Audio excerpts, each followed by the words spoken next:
Bismillahirrahmanirrahim. Alhamdulillah, salatu wassalamu ala sayyidina Rasulillah wa ala alihi wa sahbihi wa man wala la haula wa la quwwata illa billah. Amma ba'du. Assalamualaikum warahmatullahi wabarakatuh. Qala al-musannifu rahimahullah ta'ala wa nafa'ana bihi wa bi ulumihi wa ja'alna bi barakatihi fi darain Allahumma amin. Amin. Faslun wa yanqudul wudu'a arba'atu asya'. Membatalkan wudu, yang membatalkan wudu 4 perkara. Jadi matikan aja. Ini lama batok gak sembuh-sembuh. Nah, tadi ada ya.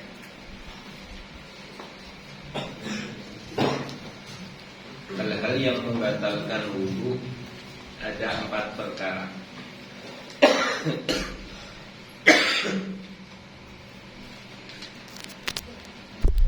Yang pertama, al-khariju min ahadi sabilaini, segala sesuatu yang keluar dari salah satu dari 2 lubang.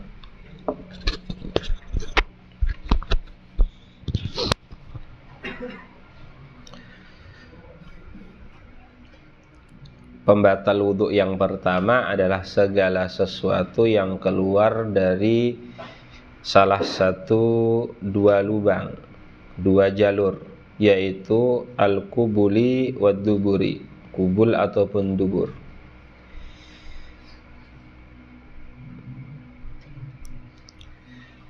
Ini segala sesuatu yang keluar dari kubul ataupun dubur, maka statusnya membatalkan wudhu. Mau itu yang keluar sesuatu yang biasanya keluar dari jalur tersebut, seperti kotoran dan air kencing, atau yang tidak biasa keluar dari situ, semisal darah ataupun nanah. Mau yang keluar berbentuk benda cair ataupun benda padat, ataupun angin, baik yang keluar itu najis ataupun suci. Najis seperti yang tadi disebutkan, kotoran, air kencing, darah, nanah, atau yang suci seperti cacing yang keluar dari dubur misalnya. Cacing tersebut statusnya mutanajis saja. Adapun binatang cacing itu sendiri dia suci, sehingga nanti kalau terkena air maka statusnya menjadi suci. Ya, atau misalnya biji-bijian yang keluar dari dubur misalnya, nah, maka status biji tersebut adalah suci, mutanajis saja. Arti daripada kata mutanajis, dia terkena najis saja, tapi ketika dibasuh nanti menjadi suci. Jadi kopi apa namanya? Kopi luwak ya, halalan thayyiban. Ya. Lah, keseluruhan yang keluar dari kubul dan dubur itu membatalkan wudhu. Illal mani, kecuali mani. Illal mani, kecuali mani. Kecuali mani.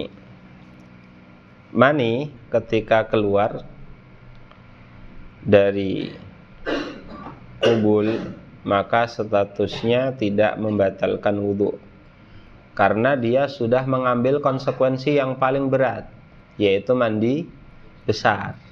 Ketika dia sudah mengambil konsekuensi yang paling berat, yaitu mandi besar, maka dia tidak mengambil konsekuensi yang paling ringan, yaitu wudhu. Nah, itu wudhu. Cuma gimana gambaran orang keluar mani tanpa batal wudhunya ini? Kapan orang keluar mani tapi tidak batal wudhunya? Mimpi basah, tidur nanti membatalkan wudhu. Kecuali kalau tidurnya dalam posisi mapan. Itu yang pertama. Atau keluar mani karena membayangkan atau melihat hal-hal yang membangkitkan syahwat. lalu keluar mani, itu tidak batal wudunya tapi wajib mandi besar. Ini yang pertama. Yang kedua, zawalul akli, hilangnya akal, binaumin, oleh sebab tidur, au ghairihi, atau selain tidur. Au ghairihi di sini apa saja? Binaumin, au jununin, ghairihi, kata ghairihi. Nah, itu ditambahkan keterangan. Junun,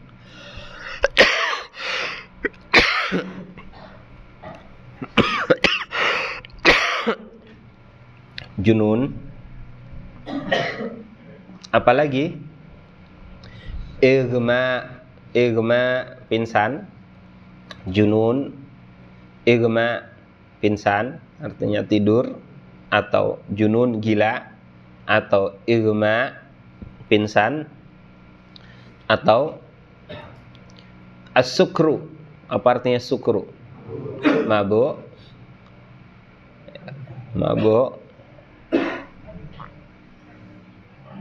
termasuk kesurupan,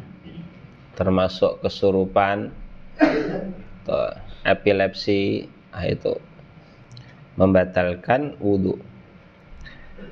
Dikecualikan satu kondisi, illa nauma mumakkinin mak'adatahu minal ardi, kecuali tidurnya orang yang memapankan bokongnya dari tanah, di atas tanah atau di atas tempat duduk gitu saja.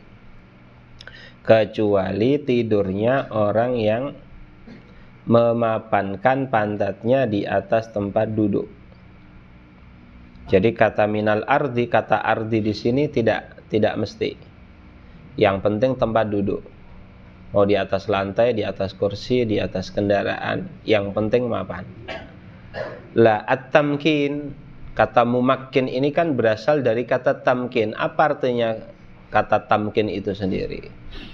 Arti daripada kata tamkin, alla yakuna baina maq'adatihi wa maqarrihi tajafin.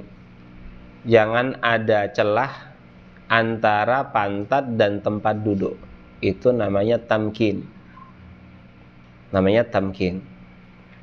Ya. Lah, kalau orang posisi tidurnya adalah posisi duduk, mumakkin mak'adatahu minal ardi, artinya posisi pantat melekat di atas tempat duduk, maka mau tidur berat atau tidur ringan pun wudunya tidak batal. Lah, kata naum di sini berbeda halnya dengan ngantuk, nu'as. Apa bedanya naum dengan nu'as? Kalau nu'as itu tandanya adalah sama'u kalamil hadirin wa in lam yafhamhu. Masih mendengar kebisingan yang di sekitarnya, meskipun tidak tahu orang itu ngomong apa. Itu nu'as. Kalau naum min alamati ru'ya, mimpi. Kalau sudah mimpi ya jangan bilang ngantuk, tidur. Tinggal dilihat nanti mapan apa tidak mapan. Kalau mapan berarti tidak batal, kalau tidak mapan berarti batal. Orang ragu, tadi baru ngantuk apa sudah tidur ya? Batal enggak ini? Tadi ngantuk saja apa sudah tidur ya? Ini batal apa enggak ini? Yang bilang batal angkat tangan. Yang tidak batal angkat tangan. Loh, mayoritas golput. Ya. Jawabannya tidak batal. Tidak batal. Karena hadas ini harus yakin. Sekedar ragu-ragu saja tidak cukup. Ya. Ini yang kedua. Yang ketiga, iltiqa'u basyarati rajulin wa imra'atin kabiraini ajnabiyaini. Iltiqa'u basyarah, pertemuan basyarah, persemuan kulit, persinggungan kulit antara laki-laki dan perempuan. Kabira ini yang sudah sama-sama besar, ajnabiyah ini yang tidak terikat hubungan mahram. Ini yang ketiga. Iltiqa berarti ada persinggungan langsung. Karena kalau ada penghalang meskipun tipis tidak batal wudunya. Maka ada kata iltiqa di sini.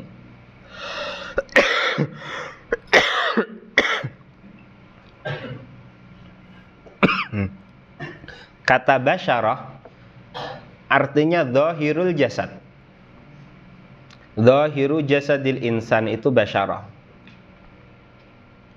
Kecuali ya rambut, gigi, kuku. Nah, dia tidak masuk basyarah. Taib, mata masuk apa enggak? Nyulek gitu misalnya, kena matanya. Batal apa enggak? Nah, ini khilaf nanti antara Ibnu Hajar dan Romli. Kata Romli itu masuk. Kata Ibnu Hajar tidak masuk. Tapi kalau lidah dan gusi itu sepakat antara Romli dan Ibnu Hajar.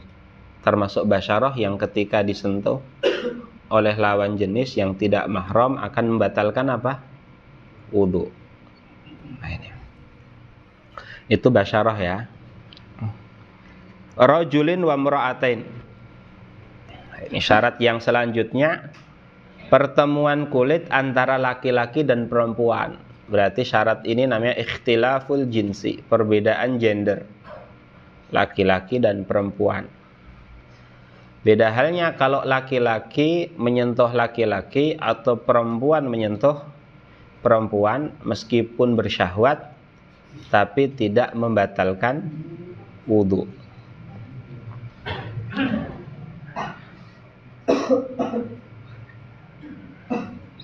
Atau statusnya khunsa. Khunsa. Apa itu khunsa? Orang yang memiliki kelamin ganda. Yang seperti itu mau nyentuh. Habis antum mas. خلاص نفذت بطارية هذه خلاص في بطارية إن لم يوجد فلا بأس.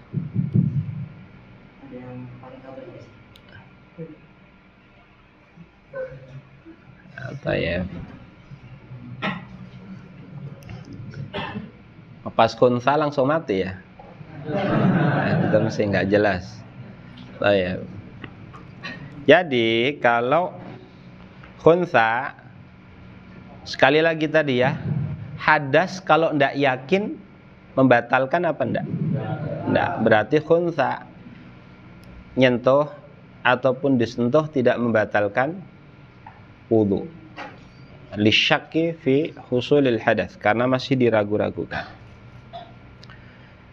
Rajulin wa mra'atin, ini syarat ikhtilaful jinsi.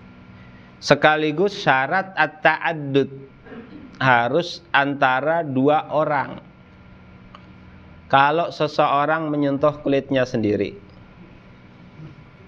meskipun bersyahwat, kecuali nanti kalau menyentuh kemaluan, nyentuh hidungnya misalnya bersyahwat, ya, la yantaqidu wudu'uhu, wudu'nya ndak batal karena tidak memenuhi syarat at-ta'addud. Kabira ini sudah sama-sama besar. Besar di sini para ikhwah sekalian tidak harus balik. Besar di sini sekedar sudah diminati oleh lawan jenis yang normal, maka dia sudah dianggap besar. Ketika disentuh atau menyentuh sudah apa? sudah membatalkan wudunya.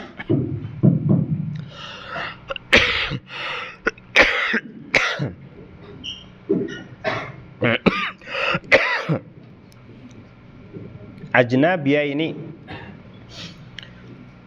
man huma ajnabiyan, siapa yang dimaksud dengan dua orang yang asing? Al ajnabiyan humal ladzani laisa bainahuma mahramiyatun, laisa bainahuma mahramiyatun, laisa bainahuma mahramiyatun, tidak ada hubungan mahram antara keduanya. Laisa bainahuma mahramiyatun, tidak ada kemahraman antara keduanya.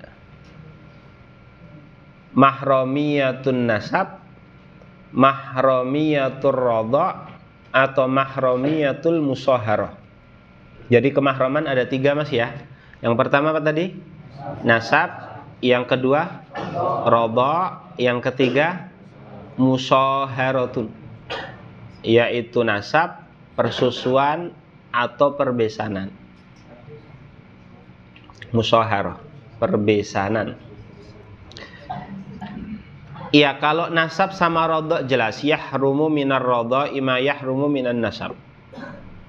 Yang dimahramkan karena persusuan sama dengan yang dimahramkan dengan nasab.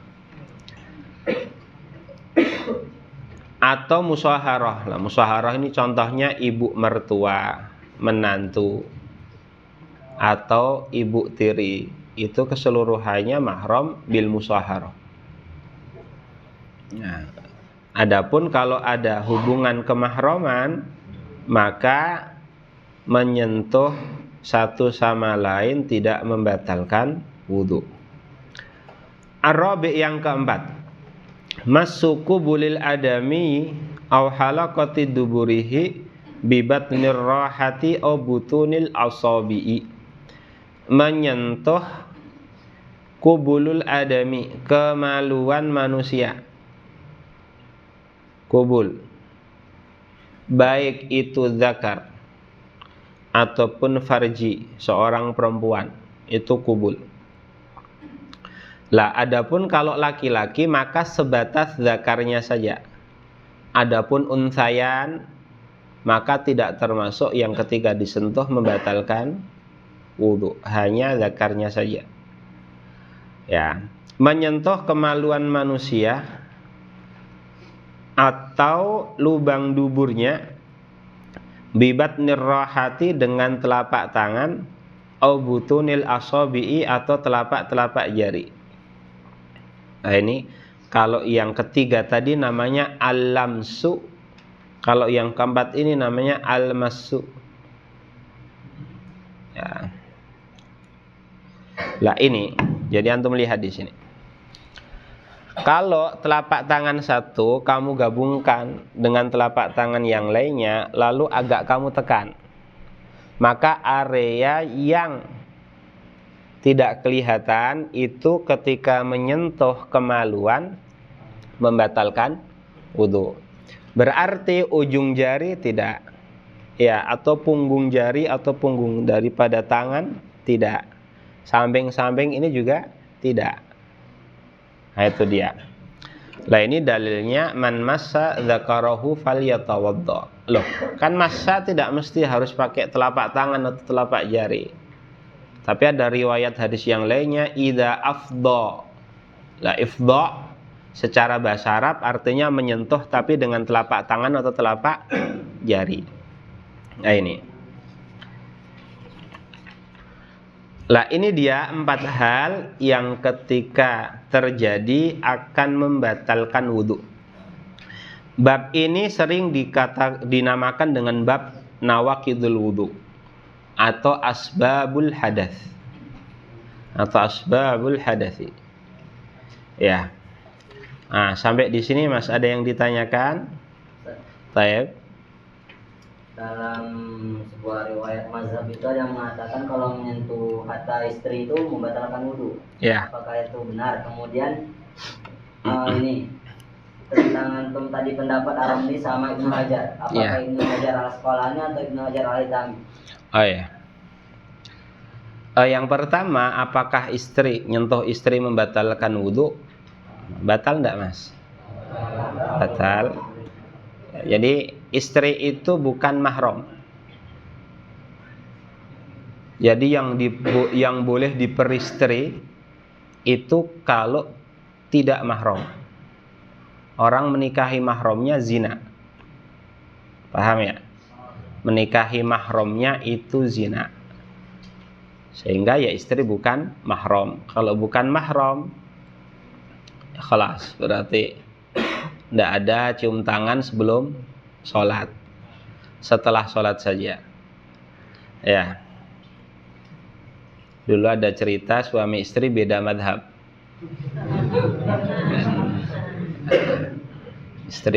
Suaminya madhab Syafi'i, istrinya entah madhab apa.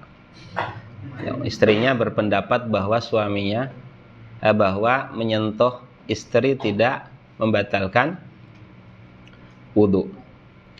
Akhirnya setiap kali mau sholat suaminya itu disentuh sama istrinya itu.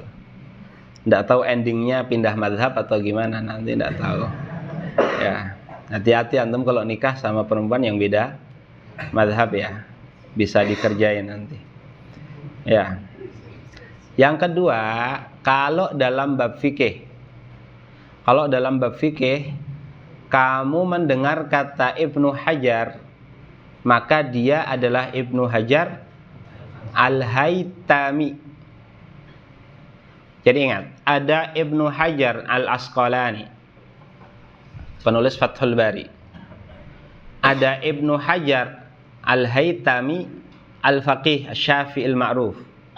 Ada Ibnu Hajar al-Haythami bisa bimusallasatin fauqiyah, dengan 3 titik di atas sa. Maka itu juga muhaddis.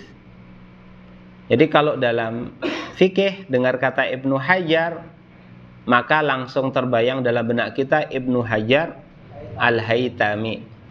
Laisa Asqalani wala Haythami. Antum dalam bab hadis atau ilmu hadis mendengar kata al-Hafidh atau Ibnu Hajar saja berarti al-Asqalani. Sama dalam fikih antum mendengar kata al-Khatib. Al-Khatib siapa? Khatib siapa? Khatib Asy-Syarbini. Bukan Khatib al-Baghdadi. Tapi dalam bab hadis atau ilmu hadis lebih tepatnya, kalau ada kata al-Khatib, maka Khatib al-Baghdadi. Ada kata Syekhul Islam, berarti Syekhul Islam siapa? Lihat mazhab apa dulu. Kalau Syekhul Islam dalam kitab fikih Hanafi, fikih Hambali, atau kitab-kitab selain daripada mazhab Syafi'i, maka itu Syekhul Islam Ibnu Taimiyah. Tapi kalau dalam kitab mazhab Syafi'i mendengar kata Syekhul Islam, maka yang dimaksud adalah Zakaria Ansori. Mendengar kata Asy-Syaikhan, siapa Syaikhan? Syaikhan dalam hadis siapa? Bukhari dan Muslim. Bukhari dan Muslim. Dalam bab fikih Nawawi dan Rafi'i. Kalau fikih Syafi'i loh ya, Imam Nawawi dan Imam Rafi'i. Kalau di kalangan sahabat siapa Syaikhan? Abu Bakar dan Umar. Nah ini dia.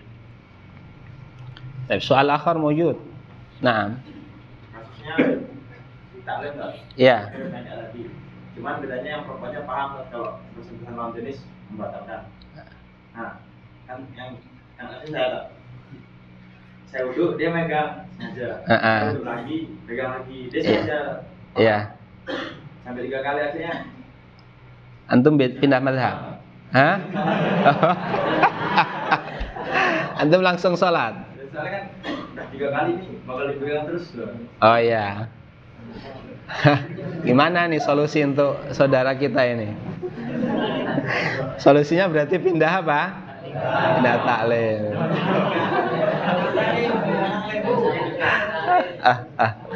Iya. Yang pasti gini loh. Yang antum itu kan antum gurunya berarti. Murid kan harusnya nurut guru ya. Wah, bandel ya. Tempeleng lah. Iya. Masalahnya bukan hanya masalah batal apa enggak batal. Batal atau enggak batal. Ini kan kaitannya juga dengan haram atau tidak haram. Ya, tapi antum terpaksa kan enggak sukarela. Enggak ya. Atau awalnya terpaksa lalu sukarela.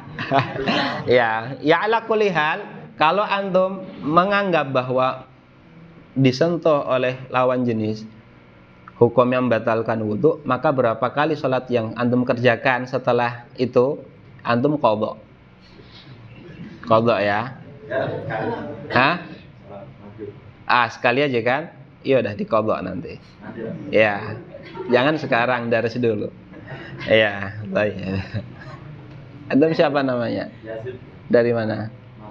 Dari Mataram. Santai. Saya dulu punya teman dari Mataram. Namanya Mustamin. Ya. Baik, soal akhar wujud. Nah. Sebelum mau tanya, ini kan masalah memegang lubang yang membatal wudhu, yang ketika tangan menyentuh lubang dan konteks ukur yang ini konteks wudhu, include-nya kemana juga? Misalkan yang bagian atas juga termasuk membatal wudhu atau hanya di sekitaran yang ukuran yang Iya. batal wudhunya. Jadi mana? Ya pas lubangnya, Mas. Bukan bokongnya ya. Apa ini kata padanan yang lebih etis apalagi? Iyalah. Qulu masyi'tum. Yang penting wasalal makna. Itu dia. Dan di sini meskipun anak kamu, misalnya kamu nyeboin anak kamu yang masih kecil, ini beda halnya dengan al-lamsu ya. Bedanya al-masu sama al-lamsu. Al-masu meski kemaluan kamu sendiri. Al-masu mesti orang lain masih kecil, meski itu anak kamu sendiri. Nah, itu membatalkan apa? Membatalkan wudhu. Baik. Gitu. Ya, syakhar wujud. Nah. Kayak habis itu kayak ada suara tetek gitu di dalam perut apa? Ini was-was. Was-was nggak usah diturutin, lanjut saja. Ini was-was, dan was-was itu bahaya. Kalau dituruti nanti bisa larinya ke psikis nanti. Namanya was-wasul qahri. Itu ngobatinya susah.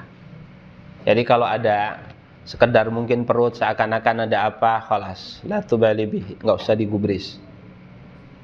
Sampai kamu yakin 100% itu apa? Kentut. Maka kalau kamu habis buang air kecil, Mas, bagus kalau kamu cipratin celana dalam kamu pakai air. Biar nanti enggak, ini sunnah ini.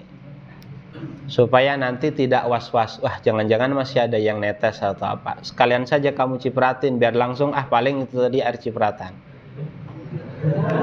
Ya. Baru nyambung ya. Insyaallah. Micinya berapa kilo ini antum? Baik. Iya Mas tadi, kef tasal. Lah, jadi kalau ada pembatas tidak membatalkan wudhu. Tidak membatalkan wudhu. Baik. Syakhar mujud. Naam. Mana dulu? Oh ya. Fadhal. Katanya tadi tentang menyentuh kemaluan, kan ada hadis yang membolehkan menyentuh kemaluan karena innama huwa badatun minka Bid'atun. Nah. Sebenarnya itu bagian darimu. Iya. Jempol, hidung. Iya. Nah itu biasanya ada sisinya sahabat dan ini metode sahabat jempol yang melarangnya. Oh ya, jadi gini. Ada dua hadis. Hadis yang pertama, man massa dzakarahu falyatawadda. Hadis yang kedua, Nabi sallallahu alaihi wasallam ditanya tentang seseorang yang memegang kemaluannya, lalu dikatakan innama hiya bid'atun minka. Itu hanya ya seperti anggota badanmu sendiri. Dalam hal ini ulama ada beberapa masalah cara untuk mengkompromikan hadis ini. Yang pertama dengan cara al-jam'u. Itu di usul fikih kan belajar kalau hadis al-haditsan idza kana dhahiruhu at-ta'arud, harus ada mekanismenya gimana. Hadis kalau terkesan kontradiktif itu bagaimana caranya? Yang pertama dikompromikan. Cara mengkompromikannya gimana? Man massa dzakarahu falyatawadda, artinya menyentuh secara langsung. Adapun hadis tentang innama hiya bid'atun minka, itu adalah ketika menyentuh sedangkan ada penghalang. Itu cara yang pertama. Cara yang kedua adalah dengan cara ditarjih. Dengan cara ditarjih. Secara hadis lebih kuat hadis tentang man massa dzakarahu falyatawadda karena riwayatnya lebih banyak. Itu walalam wujuh tarjihnya kalau nggak salah seperti itu. Yang kedua, dalam kaidah usul fikih, idza istama al-hadir wal mubih yuqaddamul hadir. Kalau ada yang membolehkan dan ada yang tidak membolehkan, itu didahulukan yang tidak membolehkan. Li'annahul ahwab, karena itu yang lebih hati-hati. Dan itu yang diambil oleh Imam Syafi'i. Seperti itu. Tayyib. Gimana, Mas? Ya? Gimana? Anak angkat enggak? Anak angkat tidak mahram. Dan mengangkat anak kalau sekedar mengasuh tidak apa-apa, Mas. Tapi kalau sampai mengatakan itu anak saya tidak boleh. Nggak boleh loh ya. Nggak boleh menisbatkan yang bukan anaknya ke dia. Itu tidak boleh. Sebagaimana menafikan nasab tidak boleh, maka mengaku. Karena dalam hadisnya gimana? La'anallah man intasaba ila ghairi abih. Kalau nggak salah gitu. Semoga Allah laknat Allah bagi orang yang menasabkan diri bukan kepada ayahnya. Artinya secara nasab tidak diaku sebagai anaknya. Tapi kalau sekedar mengasuh maka tidak masalah. Tapi jangan dikatakan ini anak saya. Seperti itu. Ya. Bagusnya kalau mau mengadopsi anak, anaknya pas usianya kurang dari 2 tahun disusui sama istri kamu. Nanti jadinya anak itu baru mahram. Itu baru mahram. Kalau enggak, kamu melihara anak mungkin ada lakit. Lakit itu anak pungut. Kamu dapat, lalu kamu pelihara sampai kalau dia perempuan, maka kalau sudah balik ya dia bukan mahram kamu. Tidak boleh salaman, tidak boleh auratnya dari ujung rambut sampai ujung kuku, tidak boleh ada yang kelihatan. Nah ini yang perlu dipahami ini. Gitu Mas ya. Hakadha. Nah, soal akhar wujud. Nah. Kalau misalkan kita sholat, terus kencing atau sakit perut mau kentut, lebih utamanya di tangan atau batalkan? Kalau sebenarnya ya dilihat waktunya masih longgar apa enggak. Waktunya masih longgar apa enggak. Karena pada hakikatnya membatalkan sholat tanpa sebab itu enggak boleh. Tapi kalau emang sudah enggak tertahankan lagi dan khawatirnya nanti malah daripada batal sendiri di tengah-tengah, ya sudah dibatalkan enggak apa-apa. Tapi kalau waktunya sudah mepet, artinya sebentar lagi sudah mau keluar waktunya, maka sudah, pokoknya dilanjutkan sampai selesai, nanti mencukupkan sama yang rukun-rukun saja. Seperti itu. Ya. Gini loh, kalau antum kebelet, tapi ini tidak tahu, nanti tergantung kondisi masyarakat antum. Sholat jamaah yang penting kamu sudah dapat 1 rakaat. Yang penting sudah dapat 1 rakaat, lalu kamu kebelet, maka kamu niat mufaraqah. Niat mufaraqah, lanjut sholat sendiri. Tidak ngikutin jamaah lagi.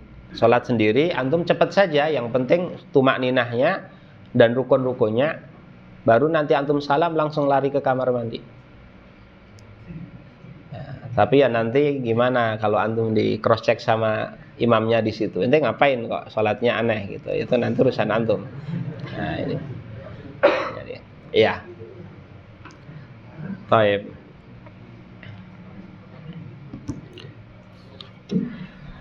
Wa man intaqadha wudu'uhu haruma alaihi. Barang siapa ya batal wudu'nya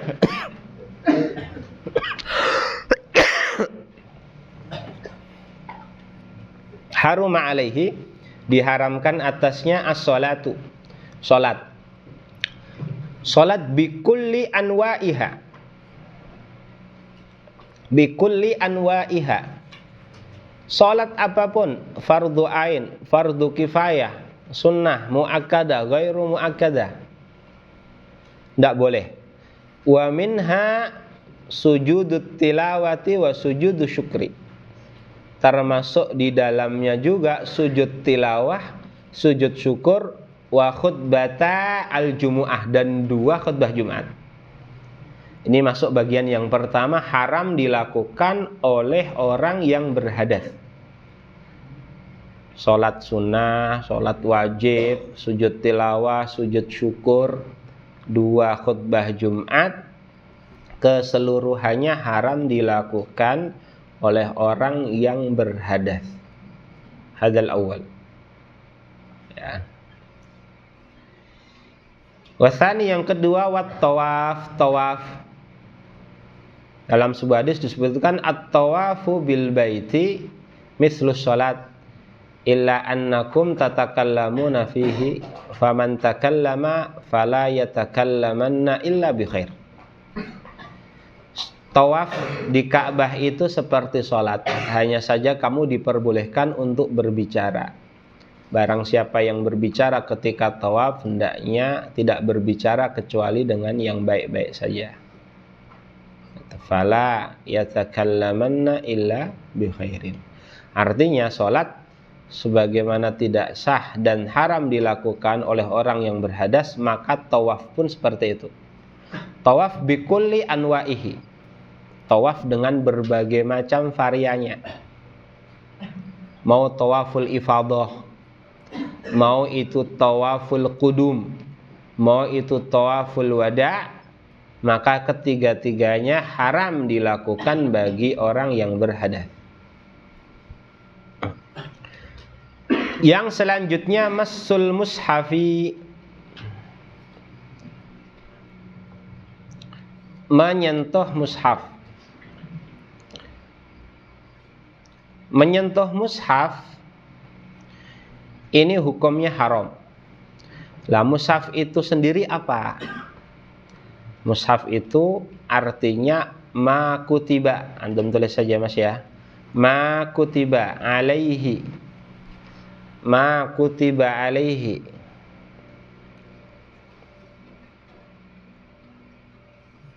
Ma kutiba alaihi Qur'anun, Qur'anun, ma kutiba alaihi Qur'anun lid-dirasati, lid-dirasati, yang ditulis Al-Quran di atasnya untuk ngaji, yang ditulis Quran di atasnya untuk ngaji, itu namanya mushaf. Itu namanya mushaf. Lah diharamkan menyentuh mushaf. Diharamkan menyentuh mushaf, bahkan kulitnya atau sampulnya haram. Jilduhu wa massul mushafi wa kadza jilduhu, wa kadza jilduhu.